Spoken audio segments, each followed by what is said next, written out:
Pada zaman purba, ketika dunia masih muda dan manusia hidup dalam satu bahasa yang sama, ada sebuah kisah yang hingga hari ini tetap relevan, kisah tentang Menara Babel.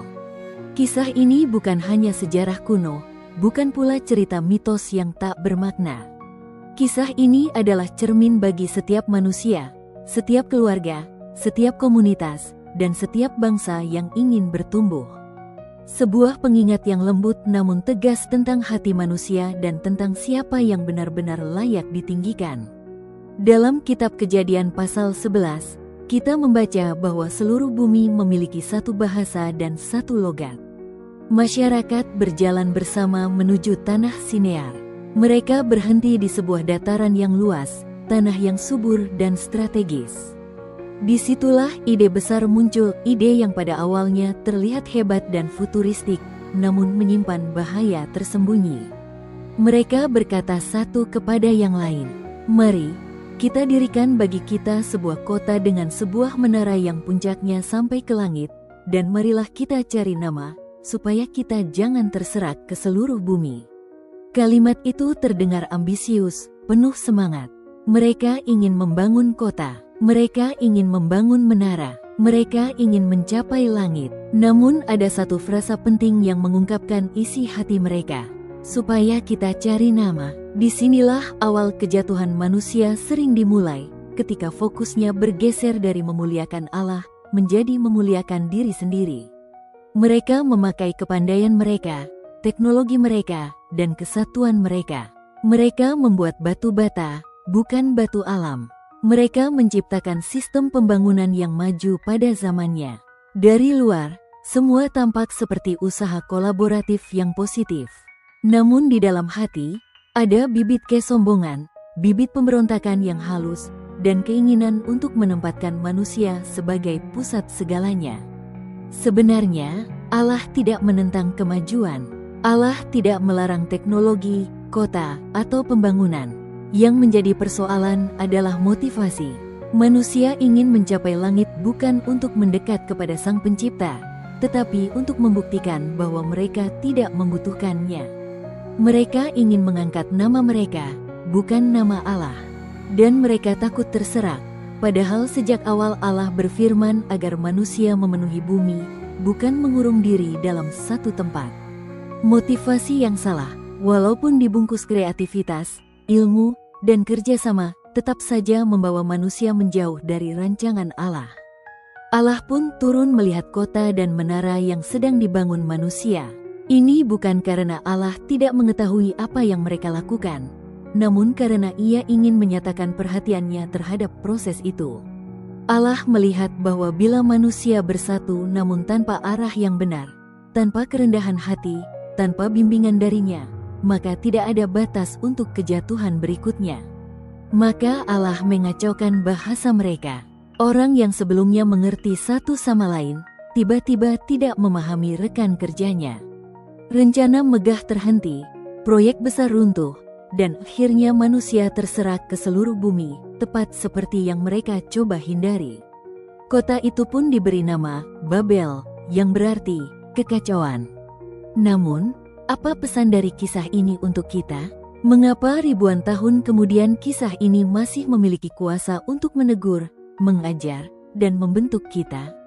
Mari kita renungkan beberapa pelajaran penting dari Menara Babel, yang tidak hanya berbicara pada zaman dulu, tetapi juga menghampiri kehidupan kita hari ini. 1. Kesatuan tanpa arah yang benar adalah bahaya besar. Kesatuan adalah sesuatu yang indah. Ketika manusia bersatu, mereka bisa menciptakan banyak hal luar biasa. Namun, kesatuan tanpa kebenaran akan membawa kehancuran. Menara Babel mengajarkan bahwa bukan hanya bersatu yang penting, tetapi kepada siapa kita bersatu. Apakah kita bersatu mengikuti hikmat Allah? Atau kita bersatu mengikuti keinginan diri dan ambisi pribadi? Banyak keluarga kelihatan kompak, tetapi kompak dalam kesalahan. Banyak komunitas terlihat solid, tetapi solid dalam memberontak. Banyak organisasi tampak kuat, tetapi kuat di atas fondasi yang rapuh. Babel mengingatkan kita, kesatuan yang tidak selaras dengan tujuan Allah pada akhirnya akan memecah diri sendiri. 2. Ambisi manusia harus tunduk pada rencana Allah. Membangun itu baik, berkarya itu mulia. Tetapi apabila ambisi itu tumbuh lebih besar daripada ketaatan kepada Allah, maka ambisi itu berubah menjadi berhala. Manusia di Babel ingin menara mereka mencapai langit. Hari ini, kita mungkin tidak membangun menara fisik, tetapi kita membangun menara lain. Menara prestasi, menara kekayaan, menara popularitas, menara pelayanan yang dibangun bukan untuk kemuliaan Allah, bahkan menara keluarga atau hubungan yang kita jadikan pusat hidup. Kita pun sering tanpa sadar berkata, supaya aku dikenal, supaya aku dihormati, supaya aku aman, supaya aku tidak kehilangan kontrol. Sama seperti Babel, Allah tidak menentang kemajuan kita, tetapi Ia menentang kesombongan yang membuat kita berpikir bahwa kita bisa mencapai langit tanpanya. 3. Ketakutan sering membuat manusia melawan kehendak Allah. Mengapa mereka ingin membangun menara? Alasan mereka sederhana, supaya kita tidak terserah. Padahal Allah justru ingin mereka memenuhi bumi.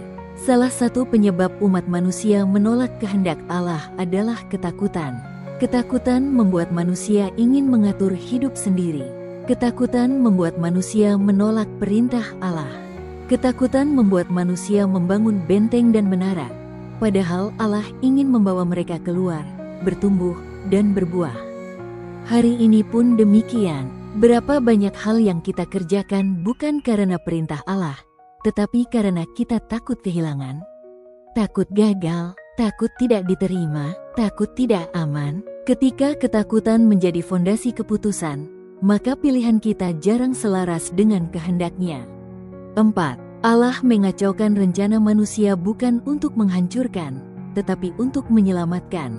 Saat bahasa dikacaukan, tampaknya itu hukuman. Namun jika kita melihat lebih dalam, itu adalah kasih karunia. Bayangkan jika Allah membiarkan mereka berhasil. Mereka akan makin sombong, makin jauh darinya, dan makin menghancurkan diri. Kadang, dalam hidup kita, ada rencana yang diacaukan. Ada proyek yang tidak berjalan, ada hubungan yang tidak jadi, ada pintu yang tertutup, ada perjalanan yang tiba-tiba berhenti. Dan seperti orang Babel, kita merasa frustrasi, kecewa, atau kebingungan. Tetapi seringkali, Allah tidak sedang menghancurkan kita. Allah sedang mencegah kita dari kehancuran. Apa yang tampak seperti kekacauan, seringkali adalah perlindungan. Apa yang terasa seperti kegagalan, bisa jadi adalah pembelokan ilahi menuju rencana yang lebih baik. 5. Nama yang kita cari menentukan arah hidup kita. Orang Babel ingin mencari nama. Itulah sumber masalahnya. Hari ini, dunia kita sangat sibuk mengejar nama. Nama di media sosial, nama di lingkungan kerja, nama di keluarga, nama dalam pelayanan, nama dalam hubungan. Tetapi Allah memanggil kita untuk hidup berbeda. Nama kita tidak perlu ditinggikan. Biarlah nama Allah yang ditinggikan. Karena ketika kita meninggikan namanya, hidup kita justru menemukan makna yang lebih dalam. Babel adalah simbol manusia yang mencari nama sendiri. Tetapi sebaliknya, ada seseorang yang hidupnya justru memuliakan nama Allah, Abraham. Dan Allah berkata kepadanya, "Aku akan membuat namamu besar." Perhatikan bedanya. Orang Babel berusaha meninggikan nama mereka sendiri dan gagal. Abraham merendahkan diri di hadapan Allah dan justru ditinggikan. Karena nama yang benar-benar besar bukanlah hasil ambisi, tetapi hasil ketaatan. 6. Allah selalu bekerja membawa manusia kembali pada rancangan semula. Rencana awal Allah adalah agar manusia memenuhi bumi. Di Babel, manusia menolak itu. Tetapi Allah tetap membawa mereka kembali pada rencana semula dengan cara yang mereka tidak duga. Dalam hidup kita, Allah pun bekerja demikian. Kita mungkin menyimpang, kita mungkin mengambil jalan lain, kita mungkin berjalan dengan ambisi, ketakutan, atau kesombongan. Namun Allah tidak meninggalkan kita dalam penyimpangan itu. Ia akan menegur, meluruskan, bahkan mengguncang rencana kita, supaya kita kembali kepada panggilan dan rancangannya.